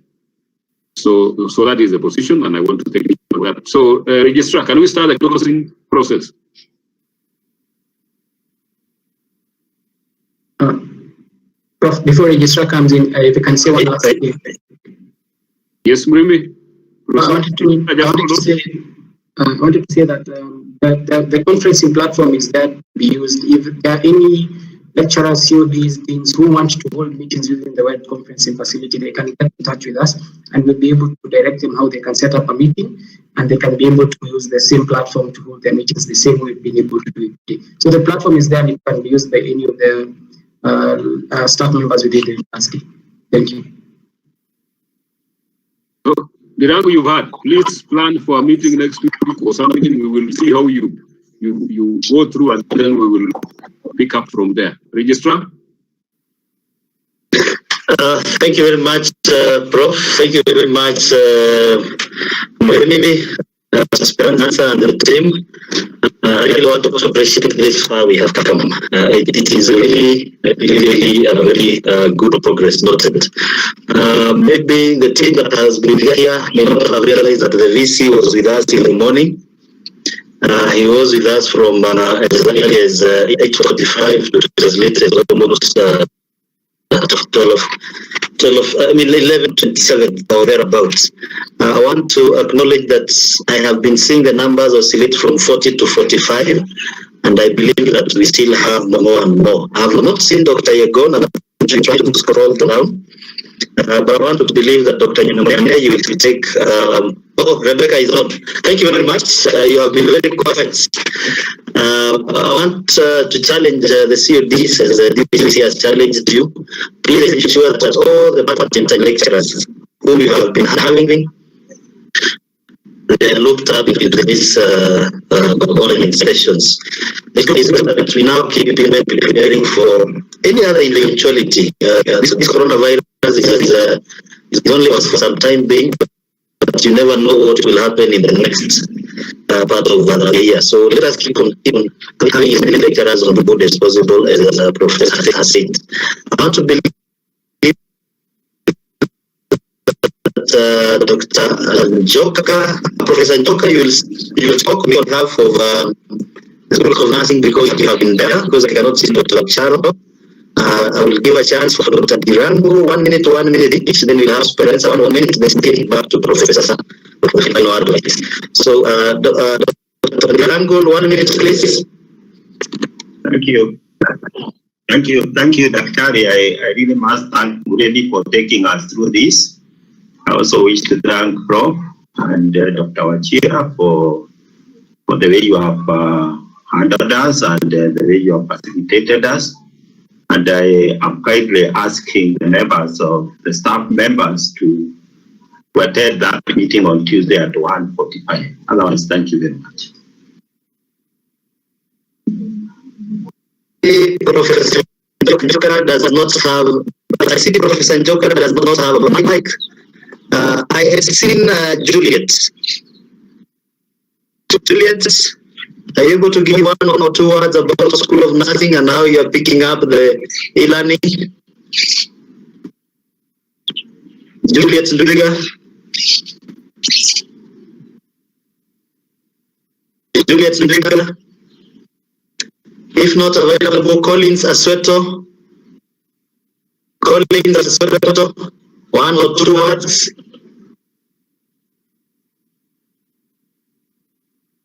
Collins Asweto. I can see Juliet is typing. Okay, then let's give it up to Diana. Is not in the house. I cannot see Diana. Maria, in the house. No. So Speranza, please. You can talk 1 minute.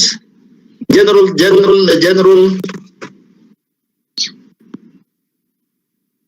You have been very silent. We give you 1 minute.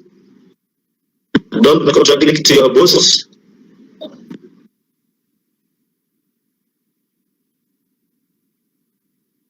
Esperanza, now take it up. Take it up. 1 minute, then we wait and then invite the DVCRE for the final. Oh, the sweater is on. Okay. The sweater is on. The sweater.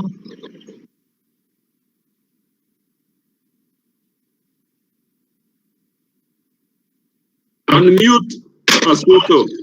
You have to unmute, eh? Asueto, you have to unmute. Can you unmute? Yes. On your left, there's a diagram that looks like a maze scope. Just click it.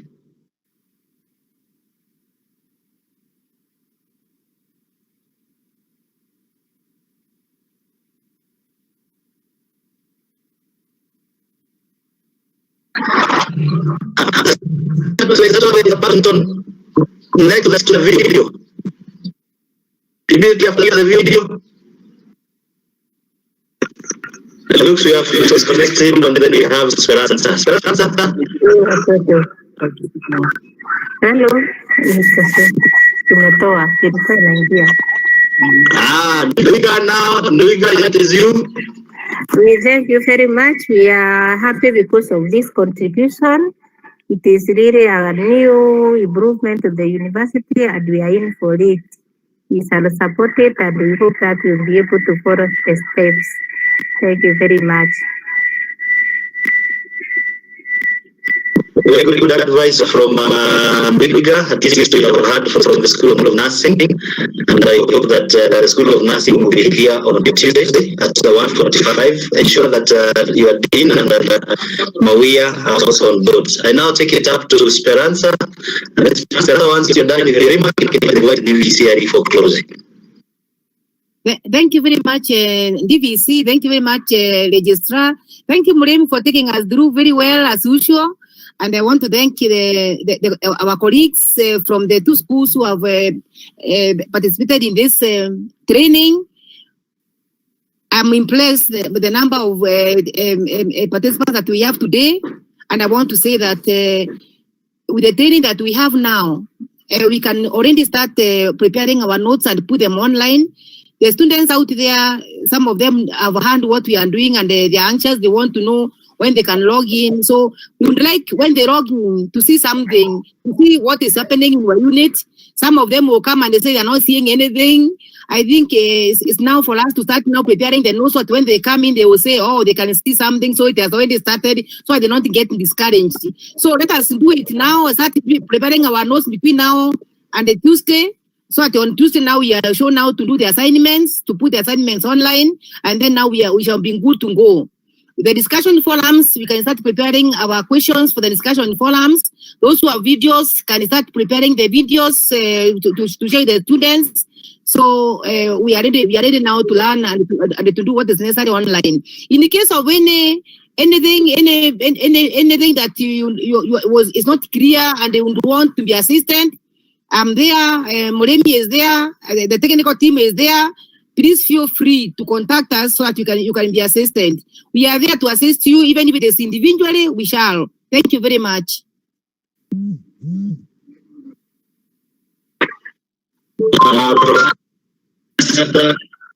Professor, I can see Consolata Kirigia. Somebody mute Consolata Kirigia. Most probably he has just joined. So, Professor, please give us your closing remark and bless us, and then invite Dr. Phyllis to pray. Okay, thank you, Registrar. This is what we shall do. We will, Phyllis, please prepare to pray for us. But just in case she doesn't come through, whom do we have who could do this for us? So Joe doesn't have a microphone. There is Yambane. So in that order, Phyllis, please be ready. If Phyllis doesn't come through, then we will try Nyambane. And if it doesn't happen, Rebecca, was she able to come through? No. Then the director will pray for us. So that is the order. So please get ready.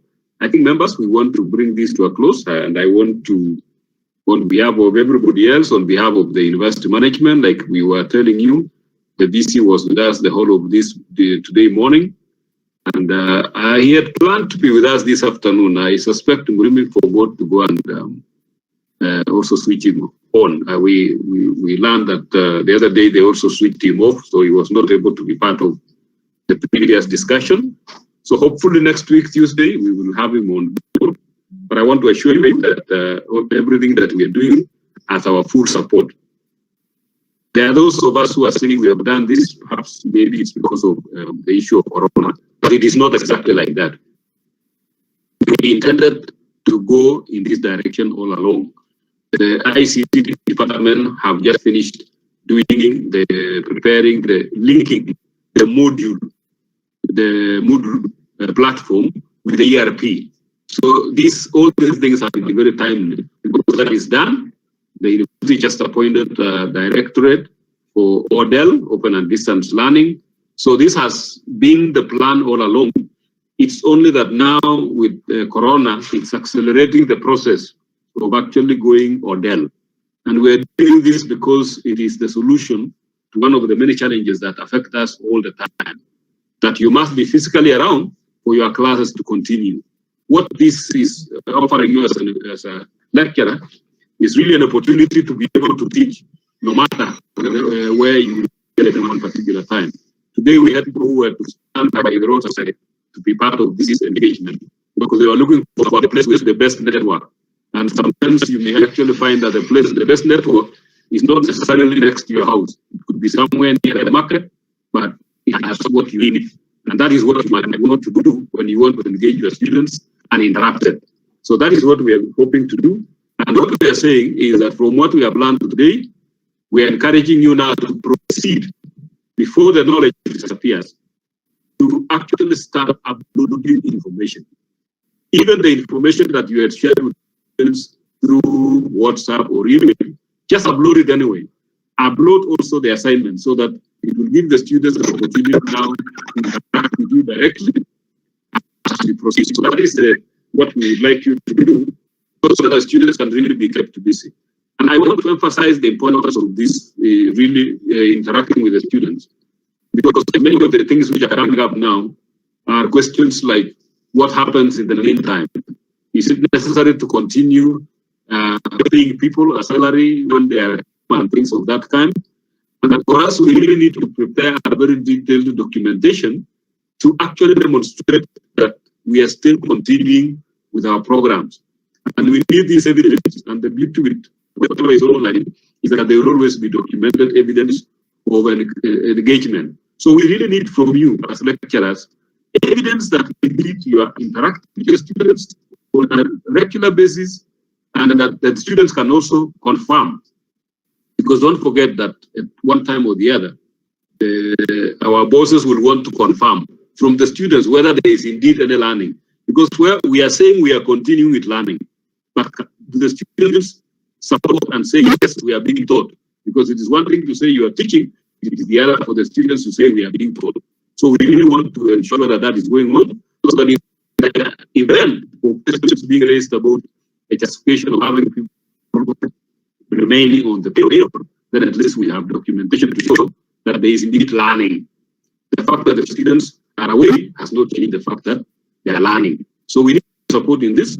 Let us go to our way to ensure that this happens. You've had the ICT team is actually not taking a break. In fact, this is the busiest time for them. They are available for you. They are available for you as an individual. They are available for you as a group. So that any group of individuals can actually come together and request for a time when they want to engage on issues that are very specific to their program or their interests. You may have some interests which are not necessarily the ones for everybody, but you are welcome to engage them. And the director also has indicated, and you can see she's very enthusiastic. Take advantage of her enthusiasm. You never know how long it will last. So while she's still that way, use her to get that which you are interested in, so that you can perfect your classes. The thing about whatever we are doing is that when you document your information the way we are doing, you're most likely to be at some point in converting this information actually into a book, because you're putting all your information together and you can actually use it when the time comes to actually write a book on how you engage with your learners.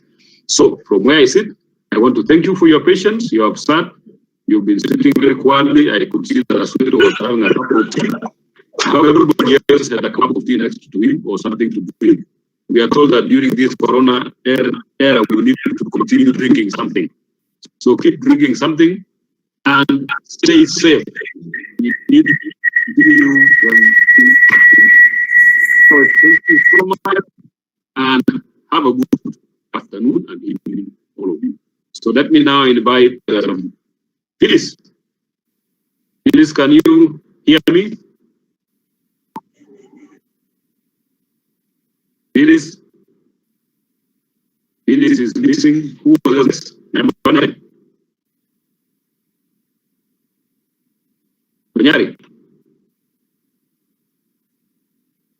Manyari is also missing. Manyari, the meeting will be at 1:45 on Tuesday afternoon. I hope somebody has clarified to you. There will be an invitation anyway. Director, it looks like you have to pray for us so that we bring this to a close. Baranza. Yeah, let us pray. Let's pray, precious Master in heaven. Lord, we thank you very much for this afternoon, the training that has gone forth, Lord. We want to thank you, Lord, for our DVC. We want to thank you for our registrar. We want to thank you for our VCO, God. We want to thank you for the colleagues, Lord, my Father, who have been here this afternoon, Lord. We thank you, Lord, my Father, for Muremi and the other ICT persons who have been here this afternoon. Lord, we want to say thank you very much for the training that has gone on for very successfully. Lord Jesus Christ, may this one may we operationalize it, precious Matter, and everybody, Lord, who has participated, Lord, may we, Lord, my Father, be able to put our notes online, put our online. Lord, be with us so that we shall not meet any hand, oh Lord. Help us so that learning in this University of Embu shall be a reality. Lord Jesus, bless every lecturer, bless, Lord, my Father, every other staff in the university and the students, God. Oh, Lord, protect us, Lord, from this coronavirus, God, so that we shall, oh, Lord Jesus Christ, my Father, oh, God, successfully come through it, God, and meet again, congregate again in the university, Lord, to continue, Lord, with our teaching and learning. We pray for the protection, Lord. We pray for the care, God. Lord, help us, Father. Help the students, what even when they come online, they shall be able to benefit. Lord, we are thankful for everything. In Jesus Christ's name we pray and believe. Amen. Amen. Now, Murimi, can you tell us? Amen. Yes. Murimi, can you tell us how to log out? Murimi. And to Prof to log out, what they need to do is on the farthest right side of the screen where we were enlarging. On top, there are 3 buttons there. They click the 3 buttons and they'll select logout. Thank you. Yes. Registrar, do you want to say something? I don't think our usual meetings after sessions is the meeting between Professor Kotut, Dr. Speranza, and Muremi. Today we have done a good job. We meet tomorrow at 8:45. Is that okay? 8:45, yes. Great. Goodbye. Have a good evening, all. Yes, Prof. As you leave, Yes. Get the person who set up the system for the general. He has a very good system. I don't know how it is here. I'm saying his audio is perfect. The general. Are you getting my point? Yes. Very good. To find out how he has done it so that you can do the same. Follows has a bit of static in the background. Yes, I also support that. Yes. Thank you.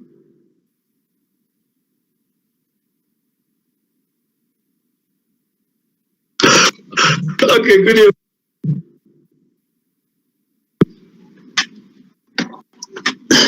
Good evening.